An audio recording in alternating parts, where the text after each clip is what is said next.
welcome to this next video in a series of videos from Boat Companion. This week we'll be talking about training and experience and the recommended training and experience that you should have prior to going out and buying your own boat, or even prior to chartering a vessel or taking a boat out or skippering a vessel, so being the lead person on the boat. Now, there is a lot of training out there, all of which is extremely good, most of which is put forward by the Royal Yachting Association, and we'll go through the various courses, what courses are available, which ones would I recommend before buying your first boat, which ones would I recommend for when you're advancing or maybe going to a bigger boat or extending your cruising grounds. But I was thinking, what's the best way for me to emphasise how important training is prior to going into what training is available? So what I thought I'd do is I'd go over some of the things that have happened to me, some of my experiences of sailing in the past. Now, the idea of this is not to scare people, not to put people off sailing, but it's to be realistic, and it's to explain that things can go wrong, do go wrong, and you really need to know, what to do in these situations. And the training and the experience are absolutely essential to ensure your safety and the safety of the crew. Now, the first adventure I'll talk about is with my very first sailing yacht. Now, my very first sailing yacht was a Express Pirate Bermudan sloop, 17-foot bilge keel sailing yacht. Very cheap boat, needed a lot of work, did a lot of the work myself, learnt a hell of a lot of things doing that work myself. But just to give you an idea of some of the things that can go wrong. We were taking the boat around Portsmouth Harbour, and we were heading up towards Port Solent. We're in the lock at Port Solent, and we'd recently bought a new 4-stroke engine. So we'd replaced the old 2-stroke engine with a 4-stroke engine. Now, what we didn't really realise was that 4-stroke engines are considerably heavier than a 2-stroke engine of an equal horsepower. And we put this on the bracket on the back of the boat. Now, the bracket on the back of the boat was pretty old. It'd been wet for a long time, obviously, being kept out on a swinging mooring, and it had gone pretty rotten. So we were in the locks at Port Solent, put this brand new 4-stroke engine into the forward gear, and lo and behold, the entire bracket snapped off the back of the boat. And the engine fell into the water. Without thinking, I dived over the side of the boat, not literally jumping off the boat, but leant into the water, grabbed the engine, pulled it back out, and luckily it was attached to a fuel line, so the engine didn't sink all the way to the bottom. After I was sat there with the engine on my lap, I thought to myself, that was pretty stupid. I could have had my hands chopped off. I could have been pulled out of the boat, gone over the side, and been pulled into the lock. I looked up, and there was probably 10 or 15 people all laughing their heads off around the lock, looking down at us with this little boat, not the flashiest boat in the world, with an engine that had snapped off the back. The boat then spent 3 weeks out of the water on the hard at Port Solent, costing a lot of money. Now, that just goes to show, I learnt a lot from that, but things can go wrong. And with sailing, I always tell crew when they're coming onto my boat, I've advanced a bit since then, that you must expect things to go wrong. I say, I can almost guarantee you that something will go wrong on this trip. The important thing is that the more experience you have, things that go wrong you can deal with extremely easily. And also, when you've got a bit more money, you can buy better boats that don't fall apart as much. Give you some more examples. That same boat, sailing across the Solent, the engine conked out. This was when we had the original engine on the boat. So we had to sail the boat right the way across the Solent. That's absolutely fine, but then we had to sail into the marina and up to the pontoon. Now, for an advanced sailor, shouldn't be too much of a problem, but I was pretty novice. Luckily, I had somebody on board that had done the Fastnet race. He'd done the Round Britain and Ireland race, and he'd done the Sydney Hobart. So he was excellent, and he got us in. But if that was me by myself at that particular time, I would have been extremely scared, and I would not have known what to do. Now, broadly speaking, the RYA divides its courses up into sail cruising, motor cruising, navigation and seamanship, and then short courses. There are other courses that they do which we won't be covering here because they're not so relevant to the purchase of yachts. They do other courses like small boat sailing, windsurfing, inland waterway training, and personal watercraft training, i.e. jet skis. So we'll start off with sail cruising. Now forgive me for looking at the screen here, but I'm just referring to the RYA website. Now the RYA do many different sailing courses, right from just an introduction to sailing. It's a day on the water for complete novices to learn how to handle a boat, learn what sailing's about, learn if it's something that they want to take further. The next step up you can look at is the competent crew qualification. Now the competent crew teaches you all about how to be a crew member on a boat rather than somebody skippering the boat.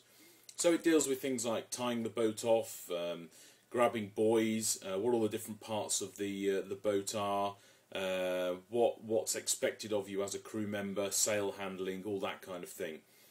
And then the next step up is the skippering courses, the courses you actually require if you're going to be skippering in charge of a boat.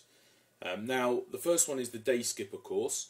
Now, the day skipper course is a practical course over a period of 5 days, or you can do it over 3 weekends. Now, the day skipper course is quite a detailed course, and it covers everything from handling of the boat, mooring the boat up, taking the boat out of a marina, and basic navigation skills, seamanship skills, what to look out for when things go wrong. And there's a certain element of night sailing involved in that as well. But after you've finished the day skipper course, you should feel confident enough to take the boat out during the day in fine weather or relatively good weather, but not too far from shore. So it really is, the sort of qualification you'd have if you're going to go and do some sailing and charter a yacht in, say, Greece or Croatia or Turkey, those kind of areas, or if you're sailing around the Solent. Now, if you're going a little further afield, you need to start looking at other courses like the Coastal Skipper course, which puts more emphasis on sailing at night time, sailing in more harsh weather, advanced skippering techniques. You need to have a considerable knowledge of sailing and navigation to do that. And then one up from there is the Yacht Master and Ocean Master courses. Now these are extremely valuable courses. They're courses that are internationally recognised as being some of the best qualifications that you can get in sailing in the world. Now, you'd be looking at taking those courses if you're sailing across oceans, if you're doing night passages, if you're going to be a professional sailor delivering yachts, bringing yachts from the south of France, maybe to the UK, or around the world trips. So the Yacht Master course is the real top-notch pinnacle course that you can do. Now, the courses that we've discussed so far are all practical courses. The time is mostly spent on the boat, actually learning to sail, learning the practical aspects of sailing a boat. Now, another very important aspect of sailing is navigation, and learning how to make a safe passage from one port to another, or a safe trip out and then back to the same port again. So for each of those courses that we've discussed, basic navigation, day skipper, coastal skipper and yacht master, they all have their own theory side as well, which takes place over about a course of a week, or you can do it over the course of 2-hour evening slots over the winter period in the off season is the way that some people do it. So for just an introduction to sailing, if you want to know the basics of navigation, there is a basic navigation and safety course that you can undertake. For the day skipper course, there is a comprehensive introduction to cruising, really for inexperienced skippers, but by the end of it you will be able to make some quite considerable passages. You'll be looking at how to use plotters, understanding tides, understanding currents, and understanding buoyage and lights and all those kinds of things. Now there is another course which coexists with the Coastal Skipper course, which is a bit like the Day Skipper course, but it's for more advanced. It will allow skippers to build on the Day Skipper theory that they have undertaken. It will also cover, longer passages, more time at sea, night sailing, all those kinds of things that you wouldn't cover in the Day Skipper course in as much detail. And then the really prestigious course, which is run by the RYA or the RYA instructors, is the Yacht Master Ocean. Now, the Yacht Master Ocean is an extremely detailed course, covers all aspects of navigation, right the way through to astronavigation, so using the stars for navigation, learning how to make worldwide passages, ocean passages, and understanding meteorology. So you'll study the different cloud formations, different weather fronts, understanding how to predict future weather that's going to influence the craft. It's a very prestigious course to undertake, and the best that the RYA has to offer. The RYA also does some fantastic short courses, just one-day courses, that provide some really valuable information on different aspects of sailing. One of these is the diesel engine course, where you can really get stuck into dismantling a diesel engine, understanding how all the parts work, putting it back together. By the end of that course, you should be able to mend most issues that could arise in a diesel engine when out at sea, which is a hugely valuable thing to have. There's not much on a diesel engine that can actually go wrong that can't be corrected while you're out sailing. The next course, which is a course that you have to have if you are going to use a radio on board a boat, is the Marine Radio Short Range Certificate. This is a great course because you can actually use real radios and gain the confidence in using the language that is required when using a radio, and the do's and don'ts. So a very valuable course, again a one-day course. All these courses range from about sort of £60 to £110, depending where you are in the country, depending what company you're going to use.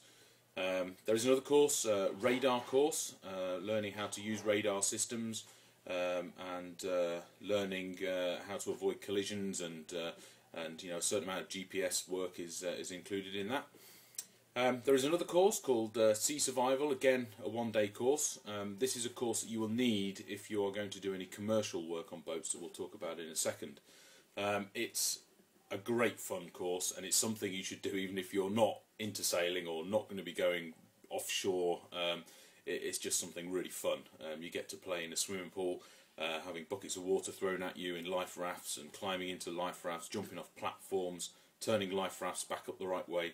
A really enjoyable course, and great team building skills as well, so really recommended. And then there is a more advanced course for racing skippers and for people who are doing the more advanced commercial work called Offshore Safety, which is again a very good course. So there's some of the short courses that you can do.